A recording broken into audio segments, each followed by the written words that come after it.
Muy bien, buenas noches. Vamos a iniciar con nuestra práctica de las plegarias de aspiración,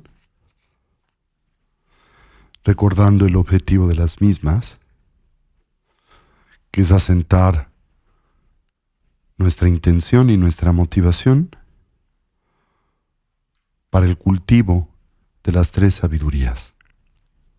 La sabiduría del estudio, el escuchar, la sabiduría de contemplar y analizar, y la sabiduría que naturalmente adviene y derívase de la meditación o la introspección en general. Comenzamos con la plegaria del refugio y la generación de la mente excepcional o bodhicitta, después la plegaria de los 4 pensamientos inconmensurables, la plegaria de la ofrenda del universo o el mandala, y la plegaria en la que solicitamos a la comunidad de seres despiertos que por favor pongan en movimiento la rueda del Dharma y nos compartan el tesoro de la instrucción liberadora. ¿Ok? Todo esto, no olviden, tiene por objetivo el generar un estado y condición mental particularmente propicia y receptiva para el estudio y la práctica del Dharma, naturalmente. Sanje chudan tsuchi chunam la chanchu bardu dani kyapsuchi dagi chinsu gipe sunam ki drola penchi sanje drupashu. En el Buda, el Dharma, en la Asamblea Suprema, tomo refugio hasta alcanzar la iluminación. Que el mérito de mi generosidad y otras acciones virtuosas me lleve al despertar para el beneficio de todos los seres. En el Buda, el Dharma, en la Asamblea Suprema, tomo refugio hasta alcanzar la iluminación. Que el mérito de mi generosidad y otras acciones virtuosas me lleve al despertar para el beneficio de todos los seres. Semchen tamche dewa dang Dewe judan dempa juchi, dunyel dang dunyel gi, judan jelwa juchi, dunyel mepe dewa dampa dang, midrelwa juchi, nyerin chadang idan jelwe tangyam chempola, nepa juchi. Que todos los seres obtengan la felicidad y sus causas, que sean libres del sufrimiento y sus causas, que nunca se vean separados del gozo sublime libre de sufrimiento, que moren en la gran imparcialidad, libres de apego y aversión hacia aquellos que les son cercanos y lejanos.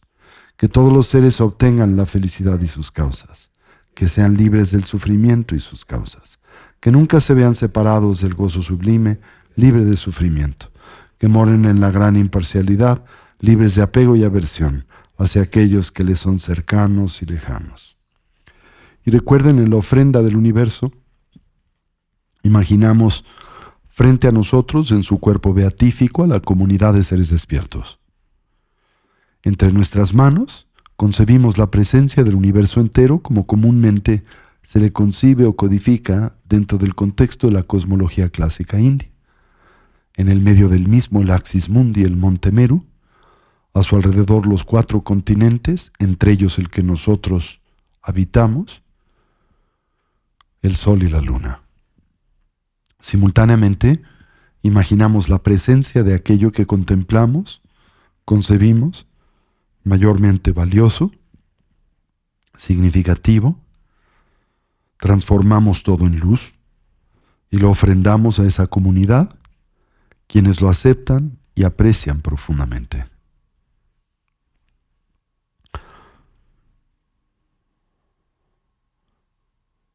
Sashi pechu chushing metu tram rirab lingshi nide gempadi sanje shindu mete buwayi druk namdak shindu chupashu. Perfumo la tierra con incienso, la decoro con flores, adornada con el monte Meru, los 4 continentes, el sol y la luna. Concebida como una tierra búdica la ofrezco para que todos los seres gocen de esta tierra pura.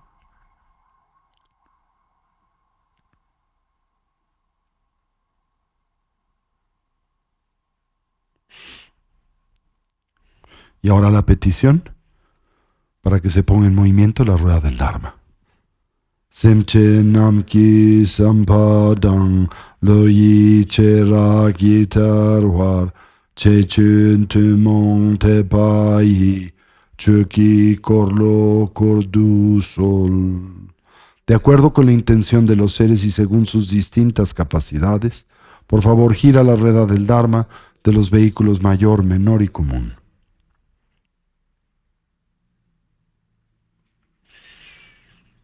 Y ahora, como preámbulo, la yoga de las 9 respiraciones. Para la misma nos ponemos derechitos con nuestra espalda erguida y nuestra cabeza en equilibrio o balance.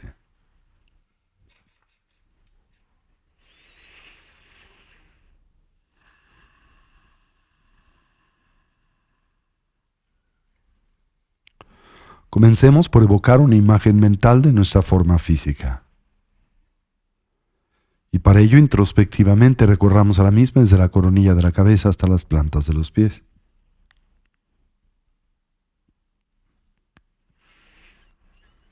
Imaginemos cómo ésta se transforma en una silueta luminosa y translúcida ausente de sustancialidad, con la forma y la postura de los 7 puntos comúnmente asociada al Buda Vairochana. En nuestro medio surge el eje primario del sistema de energía sutil, constituido por el canal central, el Avaduti, el Tsa-Uma, así como por los 2 canales adyacentes, el masculino Rasana, Rongma, y el femenino Lalana, Kyangma. Al primero le concebimos como una espiga luminosa de color azul profundo, no más gruesa que el dedo meñique de la mano, concibiéndole como un tallo hueco de bambú. Recordamos parte inicia su travesía en ese punto conocido como la apertura de Brahma, comúnmente localizado 8 dedos por detrás de la línea original del cabello, donde éste se abre y extiende como un embudo cono o como la punta de un mosquetón.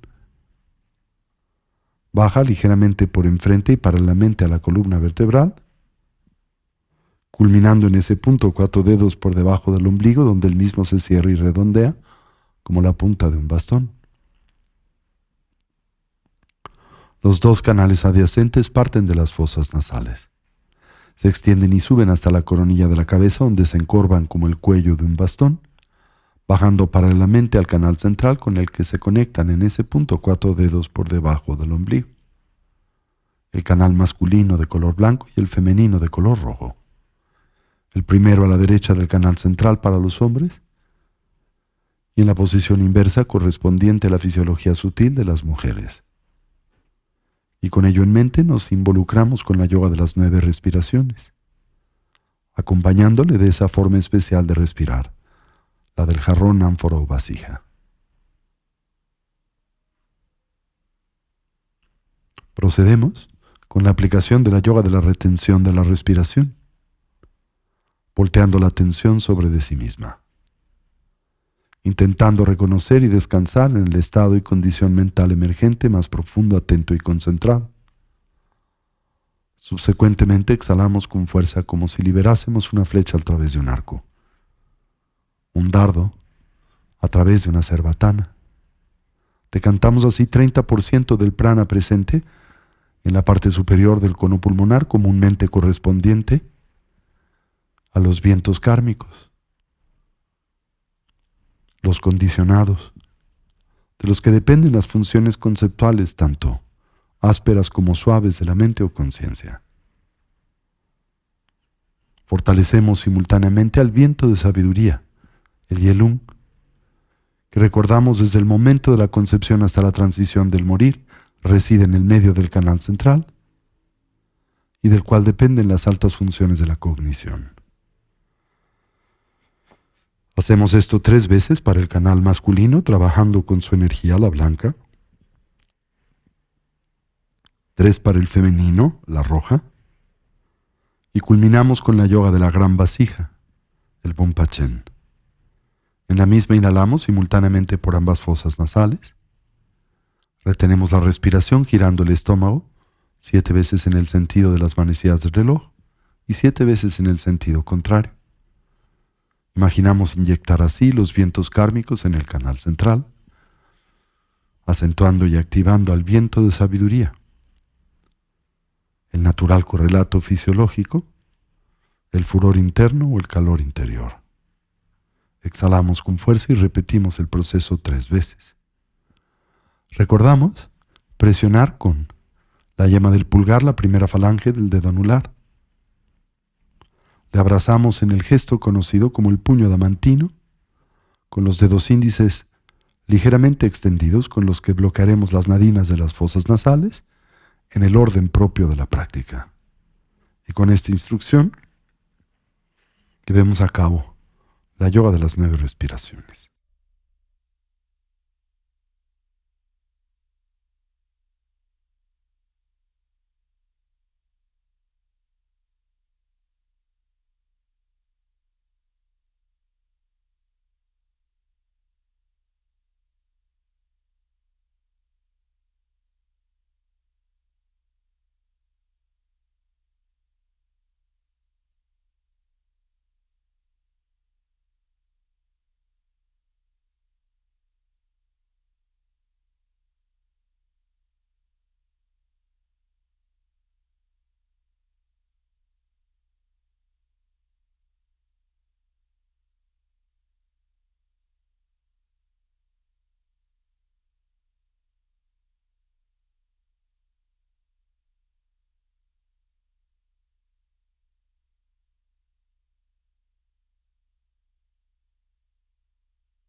Transitemos a la meditación de estabilidad,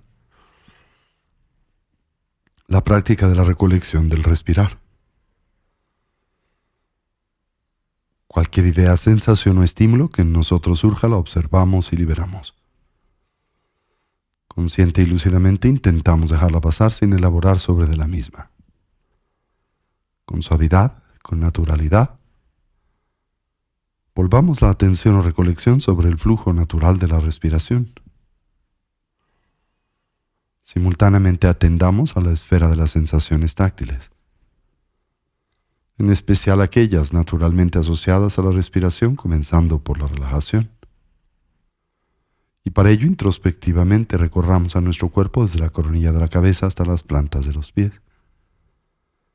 Y ahí donde hallemos e identifiquemos cualquier elemento rastro de ansiedad y tensión, relajémoslo. Si se nos facilita y como un medio hábil a inhalar, imaginemos en nosotros penetra luz y claridad. Concibamos como la misma se vierte sobre esos puntos de tensión y ansiedad. Al hacerlo, los ilumina, los distiende y relaja. Y al exhalar, imaginamos esa tensión nos abandona, como vapor de agua que espontánea y naturalmente se diluye o desvanece en el vacío. Mantengamos a nuestra recolección o presencia mental firmemente asida sobre el objeto de concentración, el respirar, mientras cultivamos una actitud de atención introspectiva, dirigida hacia la emergencia de los diferentes obstáculos que sabemos dificultan, obstruyen y así obnubilan a la práctica, sobre los que aplicamos sus respectivos antídotos. Como una muestra de experimentar excitación, nos concentramos en la exhalación. Lo hacemos en la sensación gradual o progresiva de tranquilidad y relajación que le acompaña, y de vernos expuestos, de ser presas de la lasitud, el hundimiento mental, el sopor sueño, la mera pérdida de claridad. Nos concentramos en la inhalación, en la viveza y en la alerta, en la claridad mental que ésta naturalmente propicia.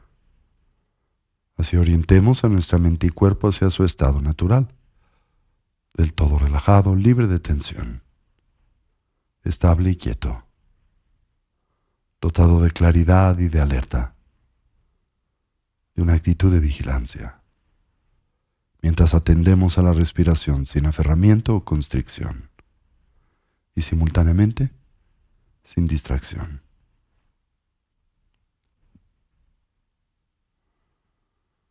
A su vez, establezcamos una transición entre la agitación o el cansancio de la tarde-noche y el estado mental de atención y concentración necesario para el cultivo de las tres sabidurías: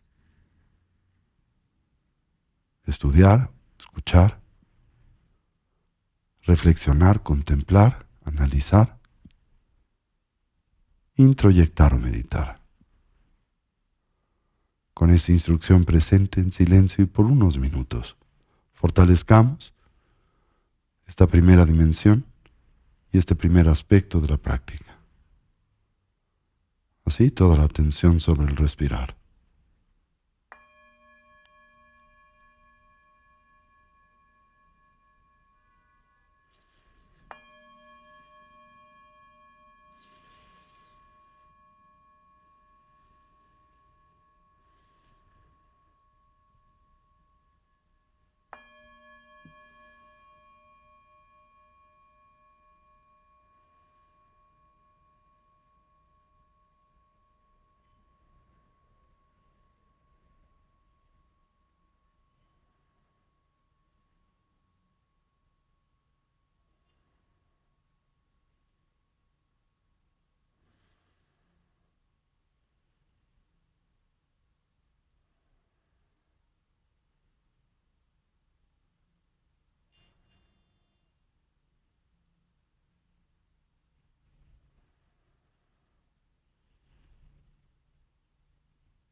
Fortalezcamos la estabilidad. Recordemos, por esta comprendemos ese estado y condición mental profundamente imbuido de la continua presencia de la atención. Para ello observemos la natural expansión y contracción del diafragma y del abdomen, la cercana relación presente entre ese movimiento y el de la respiración. Al inhalar observemos si el ciclo es largo o corto, si es profundo o superficial, haciendo lo mismo con la exhalación, mientras simultáneamente atendemos la mera sensación de contacto de nuestro cuerpo con su asiento.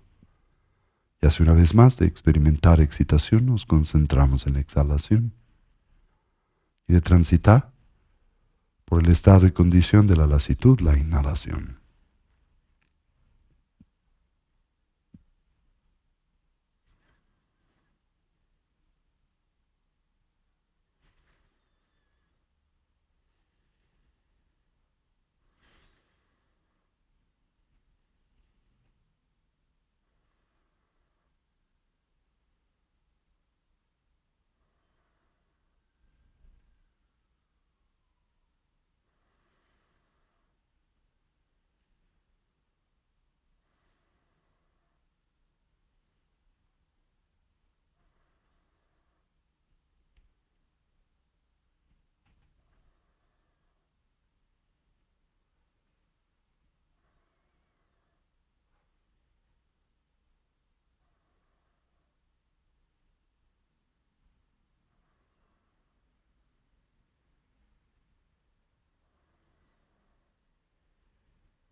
Finalmente acentuemos a la viveza, alerta y claridad de la atención.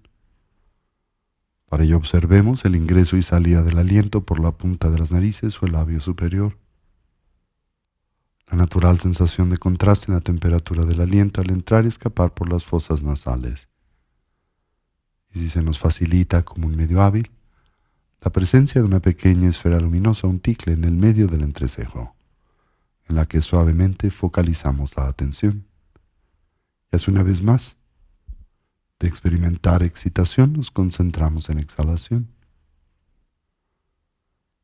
Y de ser presas de la lasitud, la inhalación.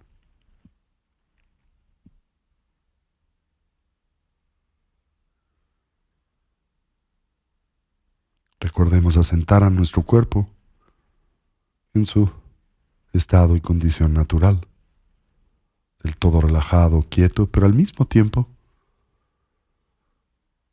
externalizando una postura de vigilancia, de conciencia y alerta. Y asentemos a la respiración en su ritmo natural.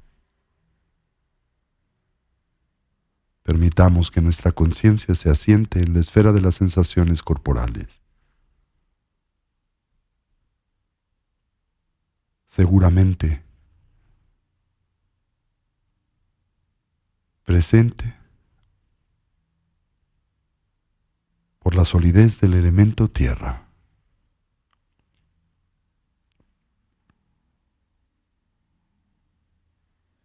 Con cada exhalación,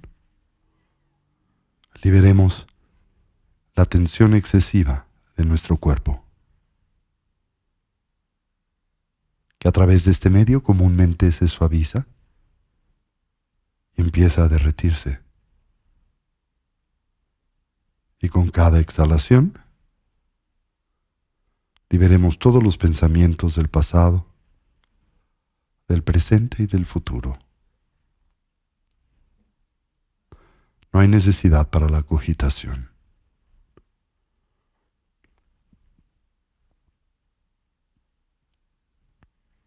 Concibamos a este momento como un obsequio de libertad. Dotémonos de el lujo de descansar en silencio, en la esfera de las sensaciones táctiles, ausentes de conceptualización.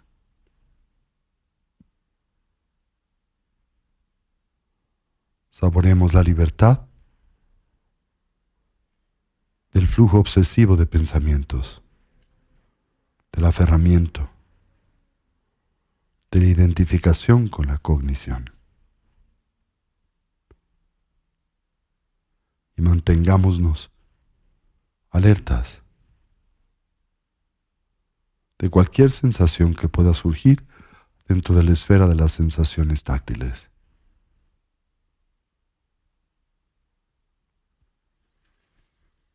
Permitamos que nuestra respiración opere de la forma más suave y natural posible.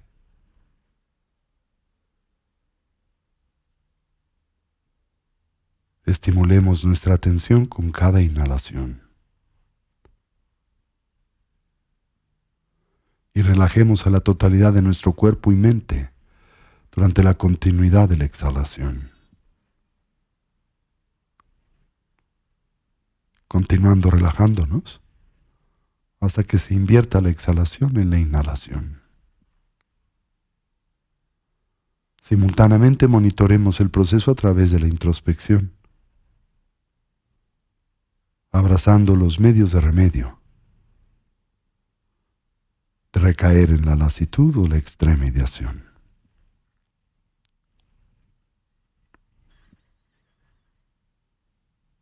Hagamos esto en silencio por unos minutos.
Y ahora abramos nuestros párpados.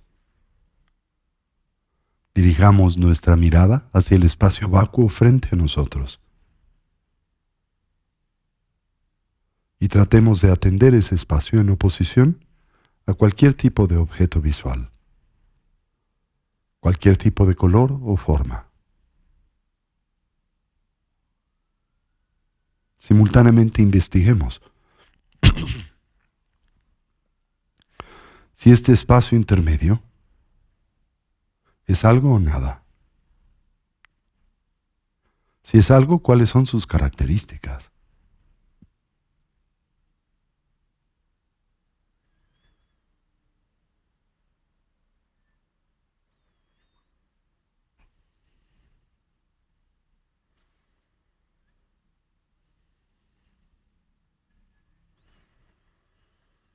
Y ahora dirijamos nuestra conciencia o atención al espacio de la mente, y lo que sea que en el mismo surge, juega y desaparece. En una primera instancia, concentremos nuestra atención en los pensamientos mismos, las imágenes mentales, los eventos cognitivos.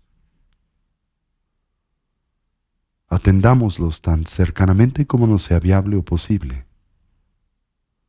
observando cómo y cuándo es que estos, en el espacio de la mente, emergen o surgen. Simultáneamente investigamos cuando los mismos se encuentran en ese espacio presente. ¿A dónde se localizan? ¿A su derecha? ¿A su izquierda? ¿Arriba? ¿Abajo? ¿Cerca? ¿Lejos?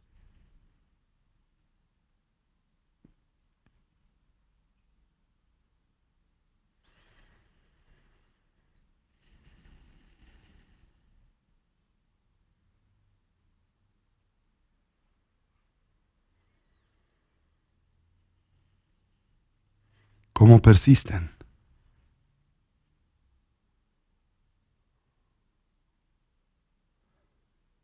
¿Cómo se disuelven y desaparecen? Observemos cuidadosamente los eventos que surgen en el espacio de la mente.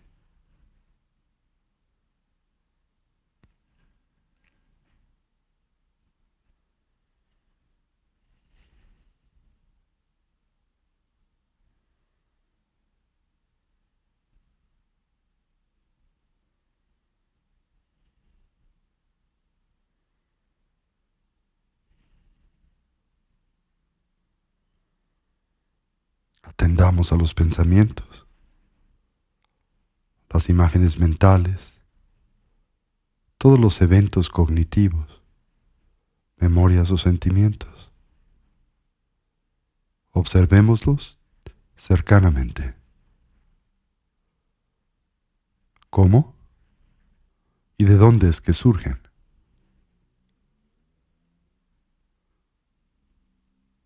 Cuando se hacen ahí presentes, ¿a dónde se localizan? ¿A la izquierda, a la derecha, arriba, abajo, cerca, lejos? ¿Cómo es que persisten? Y finalmente, ¿cómo es que se disuelven y desaparecen? Así, observemos cuidadosamente los eventos que surgen en el espacio de la mente. Los párpados abiertos y la mirada descansando en el espacio vacuo frente a nosotros.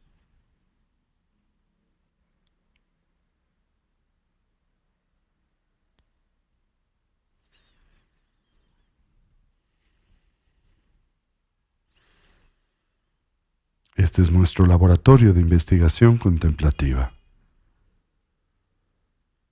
en donde exploramos la naturaleza de la totalidad del mundo fenoménico.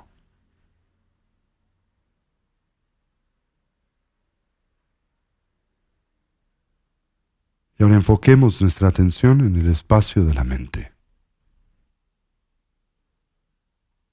ese entorno en donde los pensamientos surgen, en donde se hacen presentes, juegan, y en cuyo sustrato eventualmente desaparecen, en el que se diluyen, se absorben. Cuando surge un pensamiento en nosotros,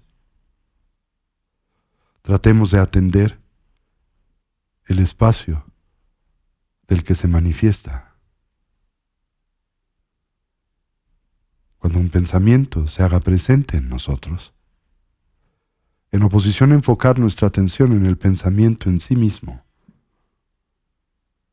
enfoquemos nuestra atención en el espacio en el que mora. Y cuando los pensamientos cesen, Focalicemos nuestra atención en el espacio en el que se disuelven. Si se nos facilita, para lograr este objetivo, tratemos de enfocar nuestra atención, darnos cuenta y generar una actitud de presencia mental en el intervalo y el espacio entre los pensamientos. Recuerden que el objetivo primario de esta práctica es generar profunda conciencia, la atención centrada en el espacio de la mente, por encima de su contenido. Y utilicemos la periódica introspección para asegurar contamos con una postura vigilante y una respiración ausente de constricciones, libre y espontánea. Si hallamos que perdemos claridad, que experimentamos una sensación de aburrimiento, estimulemos de nueva vez nuestra atención. Podemos hacerlo a través de la inhalación y volvamos una vez más a enfocar nuestra atención cercanamente en el objeto de recolección, el espacio de la mente. Y si nos vemos atrapados por nuestros pensamientos compulsivos, liberémoslos, relajémoslos. Podemos hacerlo a través de la exhalación y volvamos al espacio de la mente. Y procedamos así, en silencio por unos minutos. Los párpados abiertos y la mirada descansando en el espacio vacuo frente a nosotros.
Volvamos nuestra atención al respirar.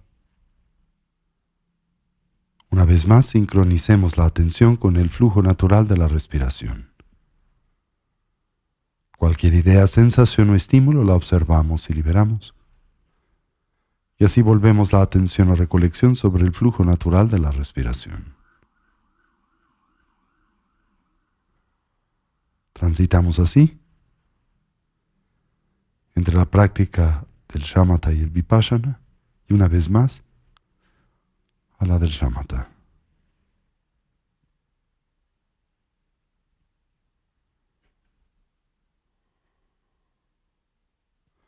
y terminemos por dedicar el mérito. Deseemos cualquier potencial positivo que a través de este medio hayásemos desarrollado o cultivado, que sirva y sea de beneficio a todos los seres. Que podamos todos actualizar nuestros potenciales así como trascender nuestras diversas limitaciones. Que una mentalidad altruista pueda nacer donde no ha nacido y se incremente donde ya existe. Que todos los seres puedan ser felices y puedan dejar de sufrir. Que pronto todos podamos actualizar la conciencia omnisciente y compasiva de un Buda. Hacerlo no solo en nuestro propio beneficio, sino en especial en el de aquel de los que nos rodean. Imaginemos del centro de nuestros corazones irradia un intenso haz de luz blanca. Concibamos cómo la misma se extiende hacia todos los seres, mundos y dimensiones. Y hoy se funde en aquellos que más lo necesitan, como los que sufren de hambre y de enfermedad, como los que deambulan inconscientemente el estado intermedio entre la vida, la muerte y el renacimiento, como aquellos que se ven expuestos a diferentes tipos de violencia, en especial la guerra, diferentes tipos de persecución, tragedias naturales, y aquellos sobre los que se depositan grandes responsabilidades. Así es. Así es. Así es.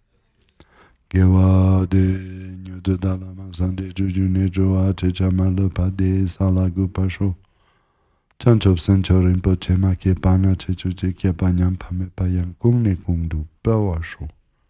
Omahum. Pajaguru pema siddhihum. Omani peme hum hri.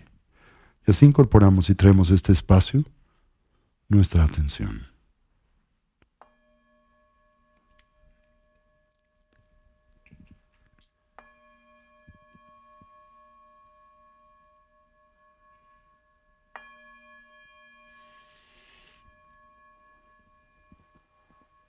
Muy bien.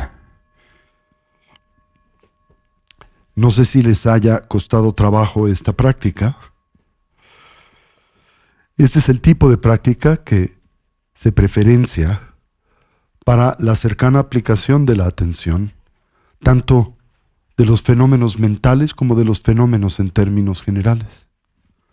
Es la práctica de tomar a la mente como el sendero, la práctica de asentar a la conciencia en su estado y condición natural, o simplemente se le denomina la práctica de atender el espacio de la mente y el intervalo entre pensamientos. ¿Sí? Recuerden, ese intervalo entre los pensamientos es una ventana de acceso a la dimensión sutil de la mente y conciencia, la subyacente y previa a la conciencia grosa, específicamente a la mente conceptual dualista. ¿Sí? Esto es a la conciencia sustrato, a lo que dentro de la tradición de la gran perfección del sendero del diamante se llama la mente receptáculo o la mente fundamento.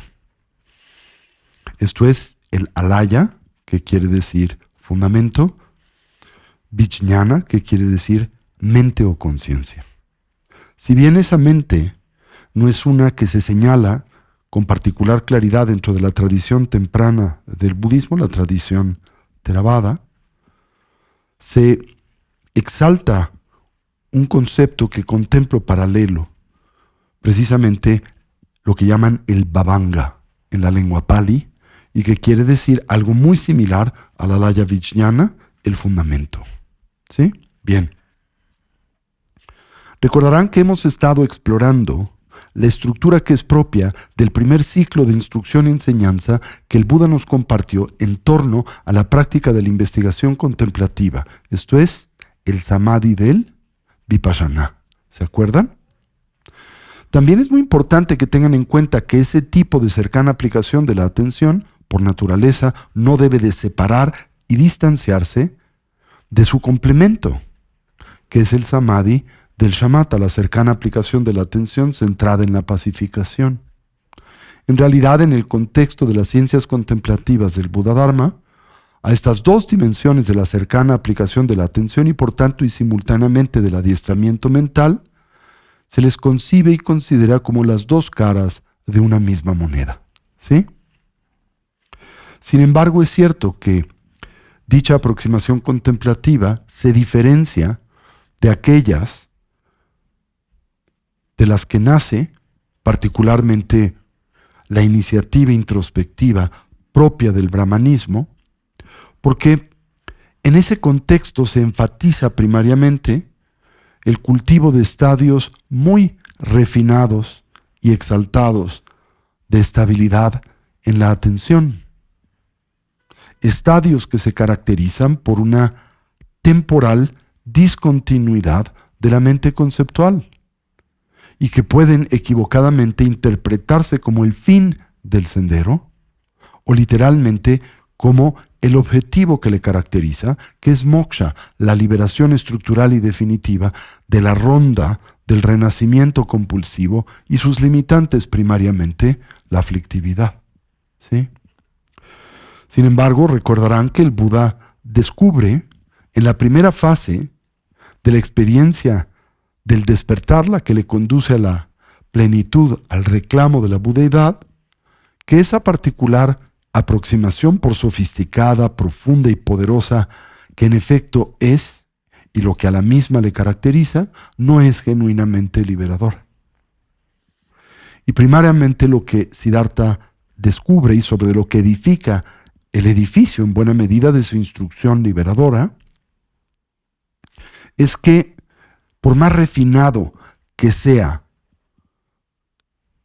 el cultivo o el fortalecimiento o la integridad de la atención, en sí misma no tiene por facultad el poder eliminar la causa primaria que nos ata a la recurrente aflictividad y a la compulsividad vital, que es la ignorancia.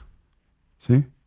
No existe en realidad relación alguna entre el cultivo de la sabiduría, el remedio a aplicar sobre la ignorancia y el desarrollo de la atención unipuntual.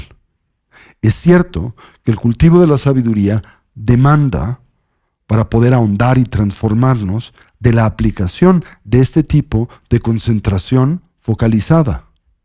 Pero también es cierto que esa atención focalizada en independencia de la aplicación de la sabiduría, primariamente de la iniciativa de análisis introspectivo, en sí misma no nos conduce al cultivo de ese objetivo y por lo tanto a su consecuencia y resultado, que es la trascendencia de los velos que nos atan a la existencia condicionada, primariamente por la matriz del triple veneno, la ignorancia, el apego y la aversión.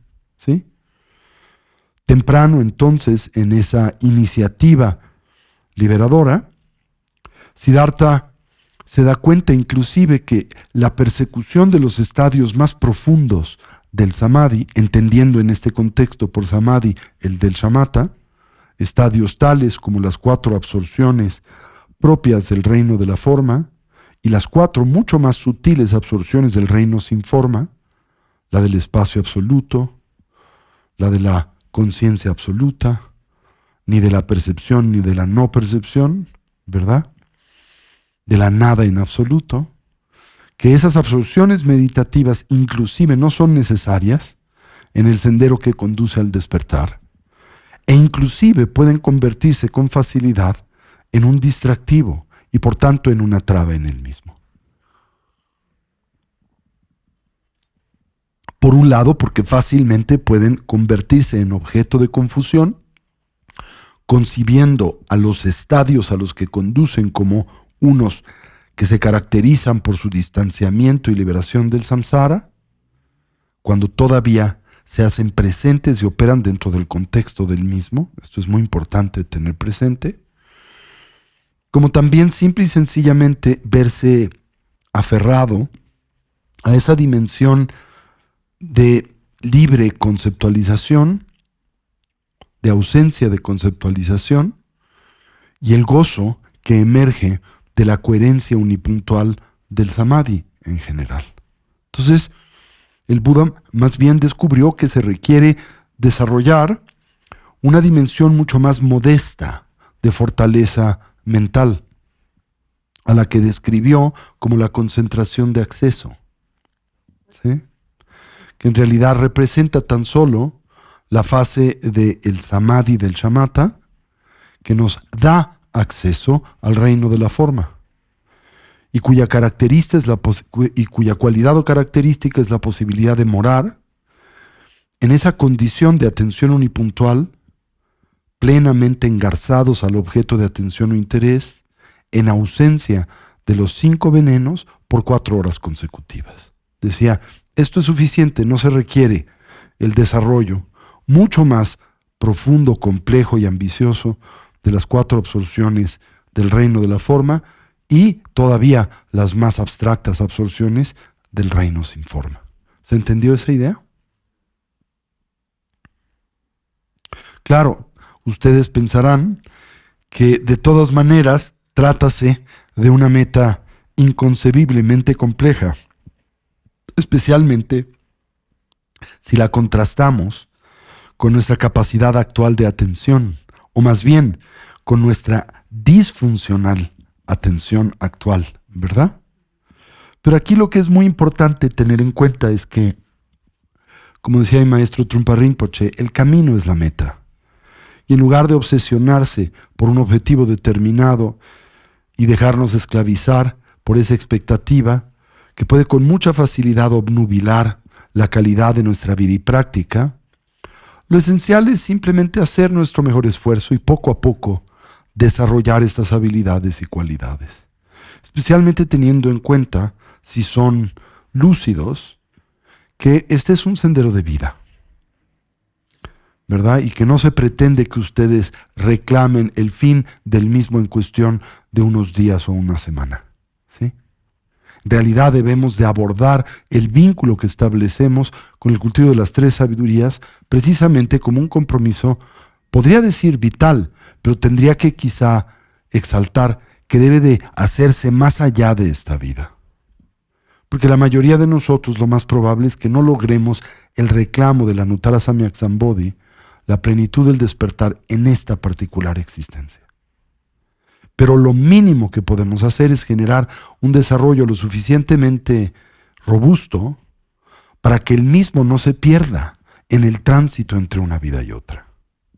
De hecho, para que el mismo propicie la inercia hacia una nueva condición vital que favorezca una vez más nuestro desarrollo evolutivo y nos permita acumular las causas y condiciones que eventualmente desemboquen en el Anuttara Samyak Sambodhi, en la plenitud del despertar. Y esto no es descabellado, porque de entender la naturaleza causal de la realidad, pues podremos darnos cuenta que si generamos las causas, naturalmente obtendremos sus resultados. Y esto no es probable, sino finalmente trátase de algo certero, ¿no? El Buda entonces enfatizó la importancia de emplear una herramienta adicional que representa uno de sus centrales, si no es que el focal descubrimiento de la noche y el proceso que le condujo a la plenitud del despertar de la iluminación. Le denominó Vipassana. Los tibetanos traducen este término por el término Hraktong, ¿sí? Passana quiere decir ver, y Vi quiere decir especial, diferente, alternativo. Por lo tanto, la aproximación de la cercana aplicación de la atención centrada en un ver alternativo, lo que pretende es ilustrar una nueva aproximación al mundo de la experiencia. Por eso se le llama distinto, alterno, diferente, ¿verdad? Diferente a cuál, al habitual. Ahora, si lo piensan, ¿cómo es que nosotros habitual y familiarmente estructuramos la cognición que del mundo tenemos? Bueno, la cognición que del mundo tenemos es una que nosotros edificamos a través de la estructura de la cognición dualista y su natural consecuencia, que es la reificación. Una vez más tendríamos que analizar, porque pareciese hablamos de lo mismo, pero no tengo certeza lo hagamos. Y es un tema delicado y complejo. ¿Qué queremos decir por cognición dualista? De no tener claridad en torno a ese señalamiento, perderemos una de las dimensiones fundamentales del planteamiento liberador del Buda Dharma. Por lo tanto, es algo que debemos, como mínimo conceptualmente, comprender claramente. Decimos que podemos todos relacionarnos al mundo de la experiencia de dos diferentes maneras: a manera dualista o a manera no dual. ¿Ok? ¿Eso se entiende? Y cuando hablamos acerca de relacionarnos al mundo de la experiencia, ¿qué queremos decir por este? Esto es también importante de tener presente, exaltar y señalar, porque será más tarde el objeto primario de nuestra investigación contemplativa, particularmente la que ahora estaremos abordando y abrazando, la cercana aplicación de la atención centrada en la totalidad del mundo fenoménico, de todos los fenómenos, ¿no? ¿Y cuáles son todos esos fenómenos? Bueno, claramente son los fenómenos aparentemente externos y los fenómenos internos. También tendríamos que decir, quizá, aparentemente internos. ¿Sí? Examinamos la naturaleza de todo aquello que se hace presente y aparece a nuestros campos sensoriales físicos. Examinamos la naturaleza del color y la forma. Examinamos la naturaleza del sonido, los ruidos, ¿verdad? Examinamos la naturaleza de los sabores, las texturas. Examinamos la naturaleza de los olores. Y también examinamos la naturaleza de nuestros pensamientos. A todos ellos, ¿qué es lo que nosotros habitual e inercialmente proyectamos?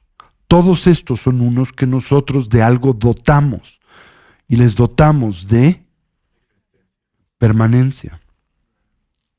Les dotamos de una existencia unitaria, autónoma, independiente, de una identidad intrínseca, y les asociamos a una colección de cualidades sustanciales, estructura cognitiva que naturalmente detona la aflictividad, particularmente la presencia de las funciones de precisamente los eventos mentales negativos, como lo son primariamente el apego y la aversión, de los que adviene y se deriva la totalidad de nuestras distintas aflicciones mentales y emocionales, evidentemente los 6 venenos y después los 20 eventos mentales negativos secundarios de los que acabamos de hablar, ¿se acuerdan?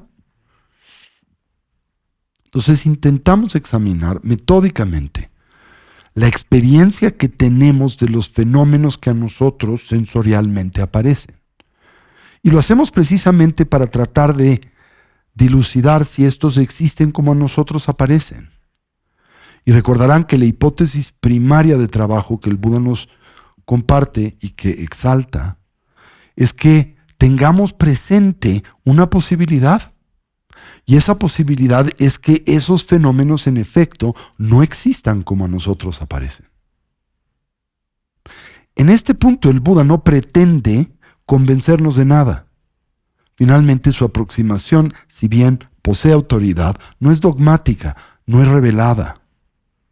¿Sí? Por eso dice, pretende instarnos a averiguar, a que simplemente investiguemos si en efecto esos fenómenos existen como a nosotros aparecen, que abracemos como una elemental siquiera posibilidad que no sea así.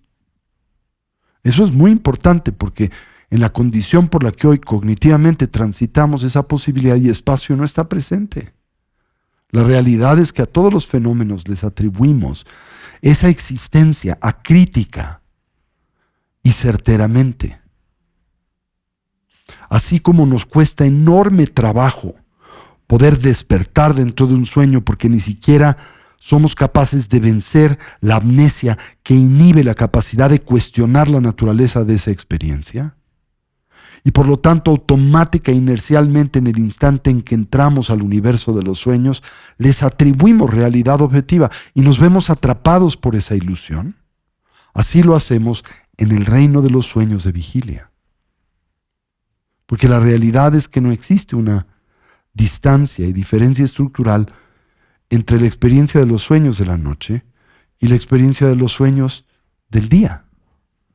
Dentro del contexto de la psicología budista se dice que la única diferencia entre los sueños de la noche y los sueños del día es que los sueños de la noche son sueños que emergen en ausencia de la influencia y constricción de estímulos sensoriales externos. Y los sueños del día son experiencias que surgen, ¿verdad? Ahora sí, y en ese contexto, influenciadas por, ¿verdad? O afectadas o constreñidas por estímulos sensoriales externos. Pero ¿qué elemento tienen los sueños de la noche y los sueños del día en común? Que la experiencia que de esos fenómenos nosotros obtenemos es siempre subjetiva. Y que el instrumento que le aporta forma y sentido a la totalidad de esas experiencias es la conciencia. Y que desde esa óptica la experiencia que del mundo tenemos es inseparable de la conciencia que utilizamos para percibirlo. Entender eso en su dimensión más profunda es lo que llamamos la cognición no dual. No entenderlo y proyectar sobre de las apariencias el tipo de cualidades que recién he mencionado es la cognición dual. Para ilustrarlo de otra manera, con un ejemplo que nos sea más accesible, que podamos abrazar, ya sea conceptual o experimentalmente. Por lo que concierne a todo lo que a nosotros aparece, a través de nuestras diferentes bases sensoriales, los fenómenos que llamamos externos, pero también los fenómenos que llamamos internos, por ejemplo, la intimidad del proceso cognitivo. Simultáneamente la concepción que tenemos de quién y cómo somos, quiénes somos, cómo existimos, cuál es nuestra naturaleza, cómo es que se estructura la identidad que concebimos como yo. Si ésta también existe como la concebimos y a nosotros ordinariamente aparece o como comúnmente en nosotros se estructura y alhambra. Y quizá el objetivo primario de la investigación budista es cómo acontece la experiencia que del mundo tenemos. Porque nosotros pensamos que la experiencia que del mundo tenemos es consecuente de una especie de proceso objetivo en donde casi pasivamente vemos un mundo dotado de existencia objetiva, independiente a nosotros, ¿verdad? Y sobre del cual la conciencia no ejerce una influencia determinante. Este es un error fundacional y representa la matriz del samsara. Porque no existe, por lo menos para nosotros, ese mundo, ¿verdad?, de experiencia objetiva externa, ausente e independiente a la influencia de la cognición que del mismo tenemos, o de el tipo de instrumentos que utilizamos para acercar y vincularnos al mismo, como son nuestras inclusive bases sensoriales, que también determinan qué y cómo es que a ese mundo, a esos estímulos, a esos elementos nosotros los comprendemos y decodificamos. Tantas veces les he comentado, a menudo se dice en la tradición budista que la cognición que del mundo hoy tenemos está determinada por nuestra visión kármica de la vida. Y esa visión kármica de la vida tiene que ver con las semillas kármicas que cultivamos en la vida previa y que, en consecuencia del karma consecuencial, han propiciado el tipo de encarnación con la que hoy contamos. Nuestra visión kármica de la vida es humana. Pero sería absurdo concebir y pensar que esa visión kármica de la vida es objetiva, porque depende de ese instrumento de intervinculación sensorial que llamamos el cuerpo y la mente humana, la psique que es humana, la conciencia grosa, porque emerge, opera en dependencia del cuerpo y sus condicionamientos, y el propio cuerpo, que en nosotros determina lo que podemos ver y no ver.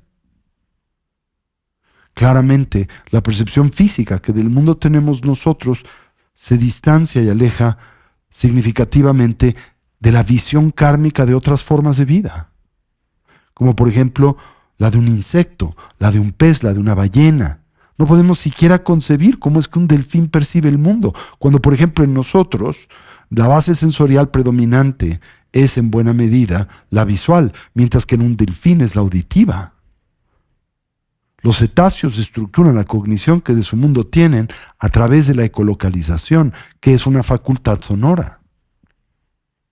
No podemos siquiera imaginar cómo se ve el mundo a través de rebotes sónicos, porque nuestra percepción es absolutamente centrada visualmente. No sé si me doy a entender, ¿no? Entonces tenemos y sufrimos de una ilusión del saber. Tenemos la ilusión de que sabemos, de que comprendemos el mundo y cómo existe. Pero la percepción que de él tenemos es profundamente fantasmagórica, es profundamente fantasiosa. Y por lo tanto, la tradición budista señala y afirma naturalmente aflictiva. Cuando nosotros, por ejemplo, transitamos por el entreestado del soñar, hemos dicho, podemos hacerlo de dos diferentes maneras. Podemos hacerlo conscientes de su naturaleza y condición, o como es habitual en la mayoría, inconscientes de su naturaleza y condición. El sueño lúcido es aquel en el que el individuo es capaz de reconocer al soñar que sueña. El sueño no lúcido es aquel en donde el individuo es incapaz de reconocer la condición de sueño de los sueños. Ahora, ¿cuál es la condición de sueño de un sueño? ¿Qué ilustra y caracteriza a lo que llamamos un sueño? Bueno, si lo piensan, la ausencia ¿de qué? De existencia objetiva. ¿Qué quiere decir existencia objetiva? Una independiente y autónoma, que se sustente en sí mismo. Esa, ¿verdad?, modalidad de existencia es total y completamente ajena a un sueño, a todo el entorno visionario del mismo. Ahora, no aparece así a nosotros cuando no somos lúcidos. La realidad es que cuando no somos lúcidos pareciese como si todas esas apariencias visionarias en efecto existieran objetivamente, por sí mismas, desde su propio lado, del todo y completamente independientes a la cognición y por tanto la experiencia que de ellas tenemos y derivamos. Pero esto es falso. Todos los sueños son inseparables de la mente que los ensueña. No se pueden distanciar de ella, por más que lo intentemos, porque su naturaleza es mente. La substancia de la que esas apariencias visionarias está hecha es mental. La noción de independencia de ese entorno visionario, de la mente que lo ensueña, es una fantasía, es una distorsión, es, ¿verdad?, la expresión de la ignorancia. ¿Y de qué ignorancia? Podríamos decir, la ignorancia primaria, primigenia. Eso es lo que queremos decir en buena medida por no ver las cosas como son. Porque los sueños, ¿cómo es que son inseparables de la conciencia que los sueña? También es cierto que durante el trance onírico nosotros desplegamos una u otra identidad, ¿no es cierto? Y también cómo concebimos a esa identidad en un sueño no lúcido. Igual, como si estuviera dotada de realidad objetiva. Como si existiera independiente de la mente que la propicia y produce, la modula. ¿Verdad? Ahora, cuando nosotros despertamos o transitamos por lo que podríamos en realidad llamar un falso despertar, porque la realidad es que en el estado de vigilia no estamos despiertos, seguimos soñando. ¿Sí?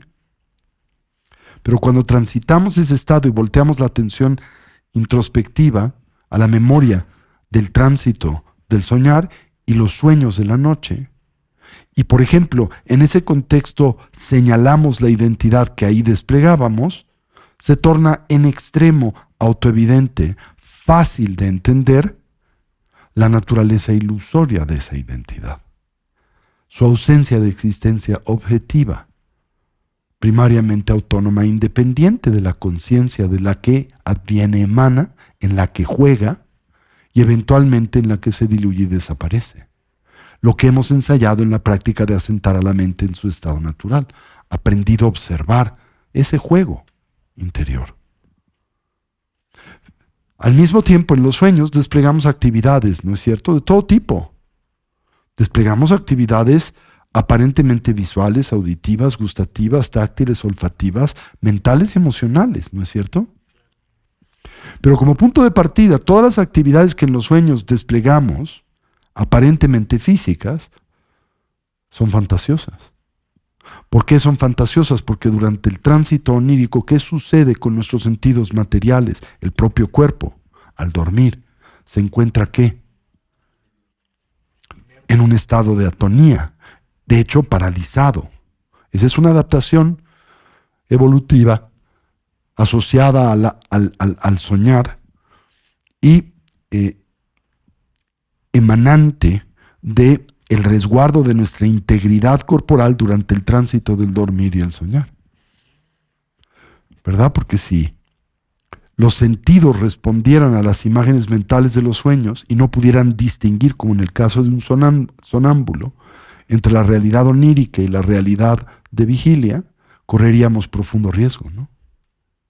¿Entienden eso o no? O sea, imagínate que estás soñando, ¿verdad? Y tu cuerpo responde a todo lo que estás soñando, ¿verdad? Imagínate que en el sueño corres y tu cuerpo, al no darse cuenta de que está soñando, ¿verdad? O al responder a estos estímulos como si fueran objetivos, se pone a correr en ese estado de sueño y de ensoñación. Imagínate la posibilidad de muerte, la posibilidad de accidente que eso tendría, ¿no? Imagínate saliendo en un estado sonámbulo, atendiendo las imágenes mentales del sueño, corriendo por Insurgentes, te atropella un coche. O en la sabana, pues te devora el león, ¿no? Entonces, una adaptación evolutiva para nosotros, en nuestra condición como animales, es que durante el tránsito del dormir, el cuerpo se paraliza. Y se paraliza conjuntamente con los sentidos que de este dependen, que son los físicos. ¿Sí? No están operando. Sin embargo, pareciese que soñamos con elementos físicos. Esa es una primera fantasía. No es cierto. Esas experiencias que concebimos físicas son mentales. En realidad no son otra cosa que la proyección de la memoria de dichas experiencias de la mente en el pasado al presente del entorno onírico. ¿Se entendió eso? Eso es todo lo que son los sueños. En conclusión, todas las apariencias de los sueños, el entorno visionario, la identidad que desplegamos en este y hasta las actividades que en el sueño desplegamos son mentales. Y por tanto son inseparables de la mente de la que emanan, en la que juegan y finalmente en la que desaparecen. Creo que es fácil entender de la que emanan. Todas las apariencias visionarias de un sueño, de dónde vienen, de la mente que la sueña. Pero también es importante tener presente que todas esas apariencias visionarias, ¿dónde juegan? También en la mente del ensoñador. Eso es difícil de entender porque aparentan a dónde jugar. Afuera. Porque tienes esta sensación de fuera en un sueño.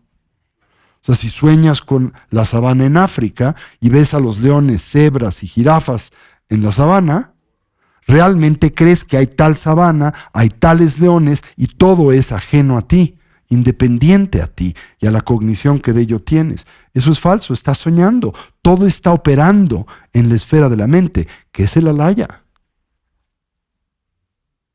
¿Y qué sucede con todos los sueños? Tarde o temprano se desvanecen. Dentro del propio contexto de la ensoñación, generalmente lo hacen recurrentemente a lo largo de la noche, porque transitamos por varios periodos de ensoñación a lo largo de la misma. En promedio, una persona que duerme 8 o 9 horas, entre 6, 7 y 8 periodos de ensoñación. Los ciclos de sueño se extienden por 90 minutos en promedio, ¿verdad? Ya en la última parte de la noche, los sueños pueden extenderse hasta por 30 a 45 minutos, inclusive un solo sueño. Esto es la línea narrativa de un solo sueño, puede durar en el periodo que precede al despertar hasta 45 minutos. Y sentimos que ese panorama de ensoñación tiene realidad objetiva. Pero todo, ¿verdad?, emana de la mente, juega en la mente. Y eventualmente, cuando despertamos o cambiamos de sueño, se disuelve en la mente de la que advino. Nada de esos elementos con los que en el sueño convivimos es independiente a la mente. La noción de que existe como aparece independiente a la mente de la que depende, emana, la que los propicia, esa es la cognición dualista. ¿Y cuál es el costo de la cognición dualista? Claro, podríamos decir la aflictividad, ¿cierto? Pero eso es un paso adelante, hay uno atrás. ¿Cuál es el costo de la cognición dualista? ¿Qué detona la cognición dualista? El apego y la aversión. ¿Y de qué son argamasa el apego y la aversión? Del samsara. ¿Y qué caracteriza al samsara? La aflictividad. ¿Sí? ¿Se entiende esa idea? Por lo menos intelectualmente, ¿no? Desde el punto de partida, entenderlo intelectualmente, abrir la conciencia a esa posibilidad. Estos no son temas que ustedes contemplen nunca. No son parte del discurso de nuestra sociedad. De esto no se habla en el mundo en el que nosotros vivimos. Sus amigos, nadie se cuestiona si las apariencias tienen realidad objetiva. ¿Sí? Entonces el mero hecho de hacer espacio conceptual a esta investigación es ya en sí una iniciativa de valor trascendente. Y después, a través de la meditación y la contemplación, o diferentes aproximaciones, el budismo nos ofrece muchos medios hábiles, hacer algo con ese entendimiento. ¿Y qué es lo que queremos hacer de ese entendimiento? Yo he acuñado un término que no está presente en la filosofía budista, aunque podemos inferirla de la misma. Y es una experiencia anímica. Eso quiere decir que la totalidad de nuestro cuerpo y mente, cada célula de nuestro cuerpo, entiende la condición ilusoria de las apariencias. Y esas apariencias no solo son los fenómenos con los que interactuamos, también la apariencia del yo. Porque de todas las estructuras que detonan aflictividad en la vida, la más poderosa, la más primaria, el fundamento de la fragmentación dualista es el yo. Porque en el momento en que señalas al yo, automáticamente el mundo se fragmenta en el otro. ¿Se entendió eso? En el momento en que dices yo, automáticamente hay tú. Otro, lo otro, la otreidad, como se le llama en la filosofía occidental. ¿Sí? Mientras haya ese yo, no hay cómo sortear, ¿verdad?, ese abismo, que es el que se concibe propio de la cognición dualista. ¿Sí? Y en consecuencia de esa cognición pensamos que aquello que percibimos, con lo que interactuamos, que realmente y con certeza concebimos existe a la conciencia independiente, tiene cualidades sustanciales, positivas y negativas, como las flores, ¿no? Parecen ser rosas y blancas y verdes. Parece ser una cualidad objetiva de las flores, pero ustedes quizá no son conscientes que el color no existe en el universo. Lo que percibimos como rosa, verde, blanco, ¿verdad?, es una función cognitiva, es la manera en que el cerebro organiza la difracción de la luz. Pero el color en sí no existe objetivamente en el universo. Por ejemplo, aquí para nosotros hay un arreglo de flores. Qué fácil es de ver, Parece autoevidente, sí, claro, ni siquiera lo piensas, un arreglo de flores. Pero eso es inconcebible para una abeja. La abeja no puede entender el concepto de flores como arreglo. Fíjense, piensen en eso. Una abeja no podría jamás concebir esa dimensión de las flores como arreglo.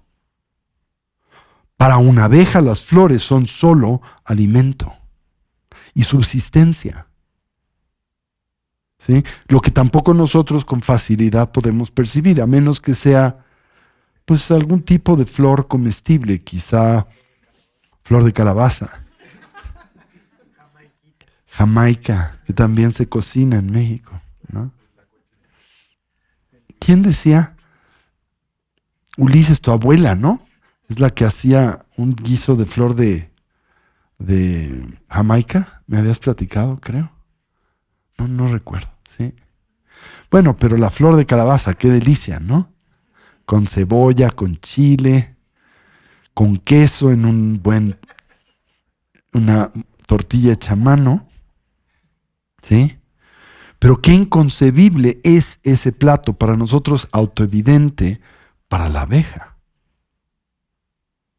Porque para la abeja, en el momento en que preparas así la flor, la matas. Ya no le sirve porque ella lo que consume de esta es el polen. ¿Cómo percibirá este objeto una hormiga? ¿Tendrá noción de flor? Porque eso es una mera designación conceptual, que depende de nuestra visión kármica de la vida y depende de nuestra socialización. Y así todo lo que nosotros percibimos, sin excepción.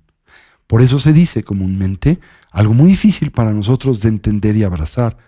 Estamos ensoñando el mundo. Lo que llamamos nuestro mundo es una ensoñación. La única diferencia entre la de la noche y del día es que la ensoñación del día se conforma no solo a través de la conciencia y mente que la estructura, sino también secundariamente de estímulos sensoriales externos. Esa es la única diferencia entre el sueño de la noche y el del día. Por eso a menudo se dice que los sueños son una clase especial de percepción, que emerge en ausencia de las constricciones propias de estímulos sensoriales externos. Y los sueños del día, o la experiencia de vigilia, es una clase especial de sueño, que emerge, se estructura, pero lo hace bajo la influencia y constricción de estímulos sensoriales externos. Los dos son sueños, ¿sí? Ahora, cuando decimos los dos son sueños, no queremos decir no existen. Porque nosotros damos un paso adelante, extremo, y decimos, cuando señalas que las cosas son un sueño, quieres decirme no existen. Porque no le atribuimos existencia al sueño, ¿verdad? Visto desde la óptica de vigilia parece ser absolutamente fantasioso, por tanto inexistente. No es cierto, los sueños existen. Existen porque manifiestan eficacia causal, producen efectos. La cualidad primaria que desde toda óptica se concibe y utiliza como el referente esencial para señalar la existencia. Algo existe si manifiesta eficacia causal. Los sueños manifiestan eficacia causal, indudablemente. Por tanto, existen. Pero la pregunta es, ¿cómo es que los sueños existen? Y la respuesta es muy simple, pero no es fácil de discriminar. Existen como sueños. Eso quiere decir, son apariencias indivisibles de la conciencia, de la que emanan, en la que juegan y en la que se diluyen y desaparecen. ¿Se entiende eso? Los sueños de vigilia son de igual naturaleza, porque también no existen independientes a la conciencia que de ellos tenemos, juegan en la mente de quien los percibe y en esta también se diluyen y desaparecen. Podemos ser conscientes de esto o no, pero es la manera en que las cosas son. Esto es, el que seas o no consciente de esto es irrelevante para la realidad. Dicho de una forma más autóctona, le vale madres a la realidad, que seas o no consciente de eso. Es la manera en que las cosas son. Pero el no ser consciente de eso te esclaviza a la tiranía de esas apariencias. Que es lo que en la ciencia ficción, en esa serie cinemática se llama La Matriz. Estamos esclavizados a un programa de computadora que se llama Samsara. Nos es muy difícil escapar de él, porque ni siquiera estás consciente de que estás dentro del programa, de una realidad creada por la inteligencia artificial. Nosotros no está creada por la inteligencia artificial, está creada por la mente dualista. ¿Se entiende eso? Entonces, por lo menos conceptualmente, estos son ideas que podemos dilucidar. En realidad, así explicadas, no son imposibles de entender. Claro, insisto, no son el tópico de nuestro interés de vida.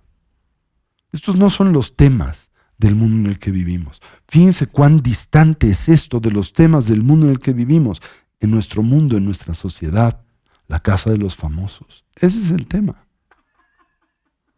¡Qué vergüenza! ¿Qué? Pero eso es lo que consume la atención de nuestra sociedad. Bueno, no he visto ni un solo capítulo y me rehúso a verlo. No lo veré. ¿Sí? Pero escucho la popularidad, la influencia que esa programación tiene. Pues que también igual hay una proyección, ¿no? Completa de lo que quisiera vivir. Es decir, hablamos de condicionamiento. Lo que gustes, pero de todos los pinchurrientos temas que pueden caracterizar al samsara, este es de los más burdos, más inconsecuentes y más superficiales. La casa de los famosos. ¡Qué barbaridad! ¡Qué sociedad la nuestra tan increíblemente primaria! ¿Sí? Todavía, si fueras a Austria, quizá el tema es una ópera, que por lo menos tiene una estructura más sofisticada y culta que la casa de los famosos, menos aflictivo. Y quién sabe, porque también las óperas tienen unos temas súper aflictivos, ¿no? Pura tragedia y traición y se ponen los cuernos y nada más que cantado con mucha proeficiencia.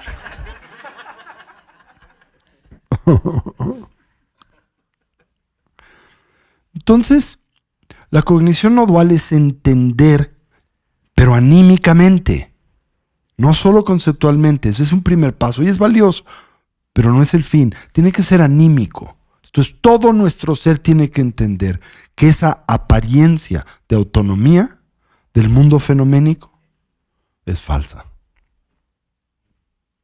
Insisto, no quiere por esto decirse que ese mundo no exista, pero que no existe separado, en efecto, de la conciencia de la que emana, en la que juega y en la que se disuelve y desaparece.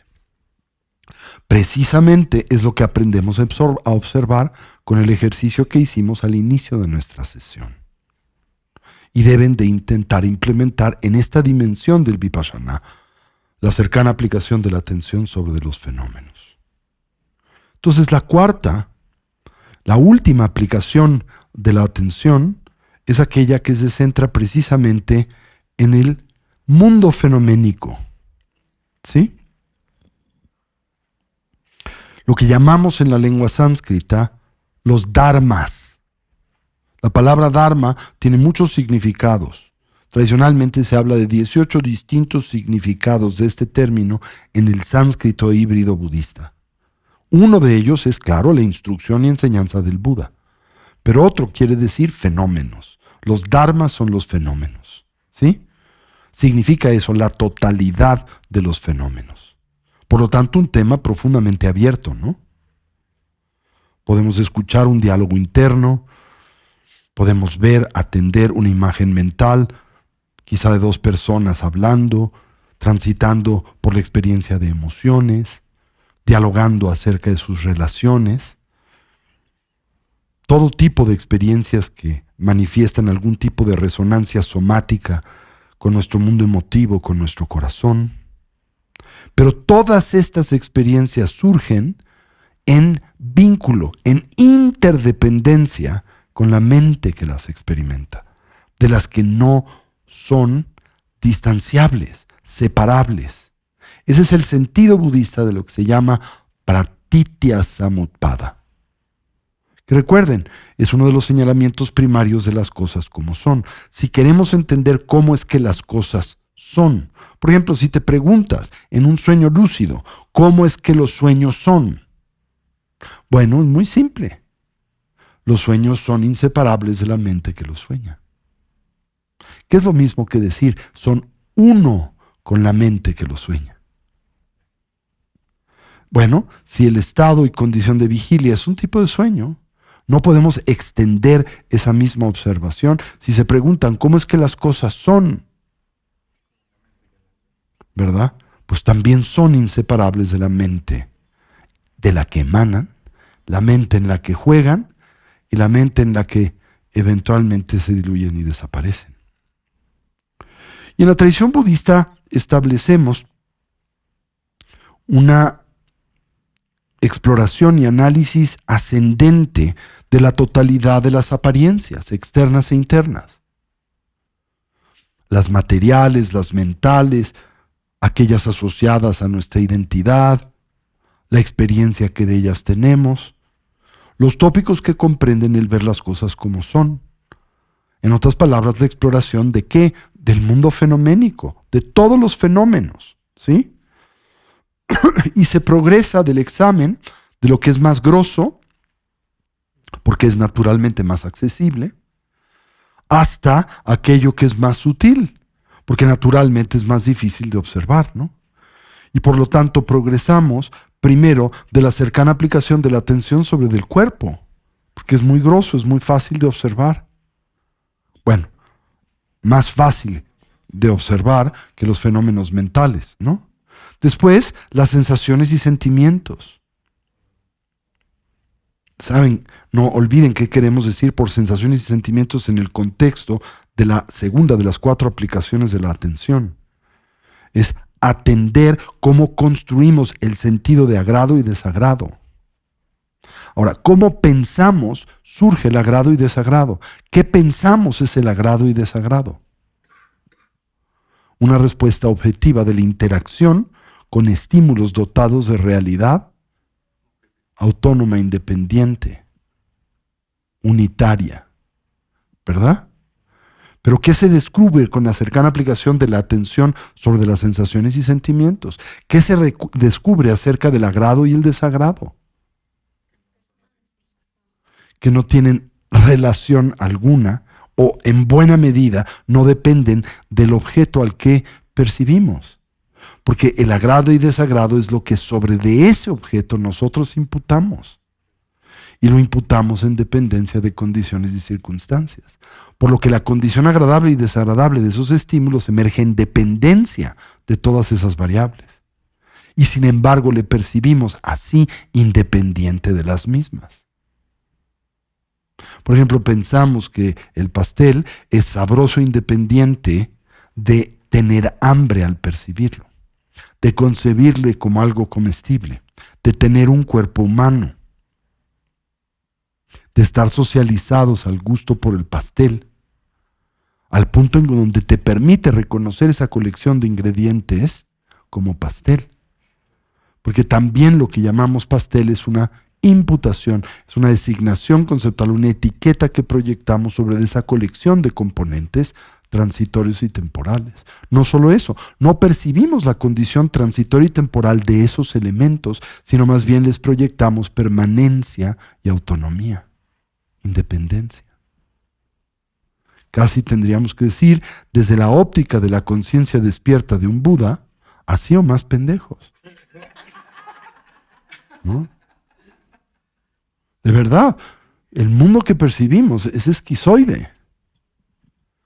El mundo de ensoñación es esquizoide. Pero, insisto, ni siquiera lo cuestionamos. No estamos muy ocupados con la casa de los famosos, ¿no? Con los temas de la matriz que te hacen olvidar, cuestionarte su naturaleza. Y la esclavitud a la que te vincula y ata. Después progresamos a fenómenos más sutiles, la aplicación de la atención sobre la mente, ¿se acuerdan? Sobre la conciencia y las conciencias. ¿Sí? La aplicación de la atención, por ejemplo, sobre de los fenómenos mentales. ¿Y por qué analizamos o abordamos este tópico que nos tomó meses? Explorar los 52 eventos mentales, omnipresentes, objetos asertivos, virtuosos, no virtuosos, variables, ¿no? ¿Por qué nos dedicamos meses a ese tópico? Por si se les olvida. ¿Por qué? No es un tópico académico. No quiero que ustedes pasen la clase con 10. No les voy a hacer un examen acerca de él, ¿verdad? La idea es que puedan reconocer cómo es que la mente estructura lo que llamamos realidad y la ausencia de realidad objetiva sobre dicha estructura. Y que al mismo tiempo y en consecuencia podamos depurar por lo menos los filtros que propician una estructura fantasiosa aflictiva y por lo menos generemos una estructura fantasiosa agradable. Por lo menos, ¿no? No es la meta ulterior del Buda Dharma, pero es una primera meta a actualizar, ¿verdad? El explorar cómo funciona la mente grosa con las 5 conciencias grosas, la conciencia mental, la conciencia conceptual, la conciencia aflictiva, ¿verdad? Y después explorar cómo opera la conciencia sustrato y la conciencia primigenia. Ese es el tópico de la cercana aplicación de la atención sobre de la mente, las funciones mentales. Y ahora, el tema más profundo, la cercana aplicación de la atención sobre de, literalmente, todos los fenómenos, externos e internos. ¿Y qué es lo que pretendemos observar de todos estos fenómenos? ¿Cómo son? ¿Y qué pretendemos discriminar? ¿Cómo son de cómo aparecen? ¿Y cómo aparecen? Independientes a la experiencia y cognición que de ellos tenemos. ¿Y cómo existen? Inseparables, que es lo mismo que decir unitarios, uno con esa mente que los percibe. Esa es la cognición no dual. Una en donde ya no hay un yo y un otro. ¿Sí? O que se entiende la fantasía de ese yo y de ese otro. ¿Se entiende eso? Entonces no excluimos nada, no excluimos el examen de los sonidos, de las imágenes visuales, de las memorias somáticas que surgen, ¿verdad? Momento a momento, como si fueran el burbujeo, ¿verdad? De el aire que sale de un tanque en el mar, ¿sí? Buscamos también explorar los precedentes de esa experiencia y los nexos causales que tienen a nuestra experiencia. Y cuando atendemos a la totalidad de la matriz de la experiencia que del mundo tenemos, estaremos precisamente observando lo que el Buda llamó pratitya samutpada, surgimiento dependiente. ¿Sí? En otras palabras, estaremos observando cómo todos los fenómenos, ¿verdad?, están interdependientemente vinculados o relacionados unos con otros y surgen en una especie de matriz de mutua interdependencia o vinculación. En otras palabras, nada existe del todo independiente y, por supuesto, independiente en términos de nuestra experiencia de la conciencia que de ello tenemos. ¿Sí? Y dentro de ese tópico, ¿cuál piensan ustedes que de todos los fenómenos se considera y contempla en la tradición budista central a explorar y analizar? El yo. Porque decíamos que de ese yo surgen todas las dificultades y problemas. Cuando ese yo fragmenta el mundo de la experiencia en yo y el otro. ¿Sí? Ahora, para que eso acontezca, a ese yo se le tiene que atribuir una, ¿verdad?, existencia unitaria. Se le tiene que concebir estático, autónomo e independiente. Porque si se le entiende dinámico, compuesto, automáticamente esa noción de divorcio, de separación estructural entre yo y el otro se colapsa y se transforma en lo que realmente es una matriz de interdependencia, de eventos interdependencias, en donde esta demarcación entre afuera y adentro, arriba y abajo, ¿verdad? Inclusive ayer, hoy y mañana, yo y el otro, no tiene sentido. ¿Sí? ¿Se entendió eso? Pues este es como el marco de referencia, el marco teórico de la cercana aplicación de la atención sobre de los fenómenos. Continuaremos hablando de esto la semana que entra. ¿Hasta aquí vamos? Buenísimo. Bueno, pues les recuerdo, estamos llegando al final del año y nos queda tan solo nuestra primaria actividad de fin de año, que es el retiro de la práctica de la transferencia de la conciencia, la última de las 6 yogas de Naropa, ¿verdad? También llamada la práctica del último recurso, que en esencia es la práctica que ejecutamos cuando todo lo que les dije hoy no lo hemos entendido. ¿Sí? Es como la salida de emergencia, si todo lo demás no operó. ¿Ok? Y al mismo tiempo, como no sabemos cuándo vamos a morir, y puede ser en cualquier momento, ¿verdad? No hay garantías. Pues debemos de arribar a esa transición listos, preparados. Por lo menos para poderla transitar en total ausencia de temor y miedo. Por eso también se dice que la práctica de la transferencia es aquella dirigida a morir sin miedo. Porque el miedo tiene un efecto muy detrimental para la transición del morir y el renacer. ¿Sí? Así que del 5 al 8 estaremos pues trabajando intensamente con esta práctica y la verdad es un gozo la práctica del POA. No se puede hacer mucho porque tiene un efecto deteriorante en el cuerpo y el sistema de energía sutil, ¿verdad? Pero por lo menos una vez al año hasta que sea una segunda piel. ¿Ok? Muy bien, pues dediquemos el mérito si son tan amables.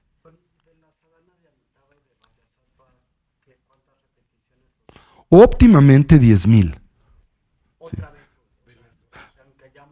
No, si ya fuiste, las que puedas, pero disciplinadamente trata de hacerlo un par de meses, disciplinadamente. Ok. Sunam di tamche zipani, topne nyepe janam panine, kiegana chi balap trupayi, sipe tsole droa droa sho. Que por este mérito, luego de alcanzar la omnisciencia y derrotar al enemigo, las negatividades, podamos liberar a todos los seres del océano de la existencia, agitado por las olas tormentosas del nacimiento, la vejez, la enfermedad y la muerte. Chanchub sencho rinpoche, makye panam chechuchi, kyepa nyampa mepa yang, kongne kongdu pawasho. Que la preciada bodhicitta surja allí donde no lo ha hecho, y donde haya surgido que no se deteriore, sino que crezca cada vez más. Pues muchísimas gracias, que tengan buena noche, semana, y nos veremos la semana próxima.